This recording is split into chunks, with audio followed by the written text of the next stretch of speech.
Cher Pierre, Wells. Durée de prépa, de production et de post-prod pour un incroyable Hulk. Alors, prépa, c'est un 8 mois. 8 mois de prépa, quasiment un an de prépa. Mais ça veut tout dire, ça veut dire, moi je suis arrivé sur le tournage, sur le projet, il n'y avait pas une ligne de scénario qui était écrite, il n'y avait rien du tout, je suis arrivé table rase, déjà c'était vraiment table rase, et ensuite il fallait commencer dès le départ. Ensuite, tournage, c'est tous ces tournages longs, il y a beaucoup d'équipes, il y a beaucoup d'effets visuels, il faut faire des multipasses, des choses comme ça, des pelures et autres, et on a tourné dans le monde entier, dans des décors naturels, et donc ça nous a pris 6 mois de tournage, 5 mois et demi, 6 mois. Et post-prod, il faut bien compter 8 mois, 1 an aussi de post-prod, voilà. Donc c'est des, voilà, c'est compliqué.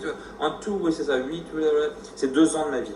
J'ai commencé réellement le film, la première fois que j'en ai parlé avec Marvel, c'était en avril 2006, et maintenant nous sommes sur le 9 juillet 2009, et je suis toujours vivant, 2008, pardon, 2008, je suis toujours vivant, et ça fait 2 ans, voilà.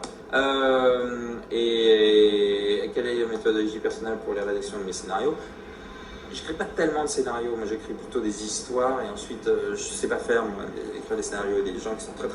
C'est vraiment pas. Qui savent très bien faire ça. Donc moi ce que je fais, c'est que je sais le genre de film que j'aime, je sais le genre d'histoire que j'ai envie de raconter, c'est plutôt des histoires qui vont de l'avant, qui ne s'arrêtent pas vraiment, où l'exposition est mêlée à l'action. Et ça c'est plutôt ça. Si j'ai un conseil à te donner en tant que scénariste, c'est de jamais arrêter ton action si tu aimes ce genre de film. C'est toujours essayer d'exposer et continuer la course en avant. Voilà.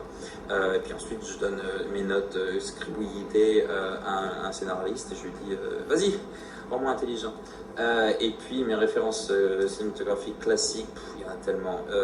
Je peux te dire, parce que c'est un rapport avec Hulk, moi mes parents font du cinéma, et quand j'étais petit, ils étaient donc sur des tournages et souvent partis, et ma nounou c'était un lecteur de Betamax à l'époque, c'était pas de la VHS, et on avait quelques cassettes, en tout cas des cassettes que je pouvais voir, et les 2 cassettes que je pouvais voir c'était Frankenstein et King Kong l'original.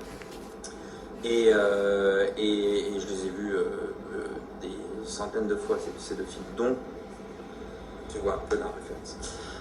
Voilà, merci beaucoup Pierre, à bientôt.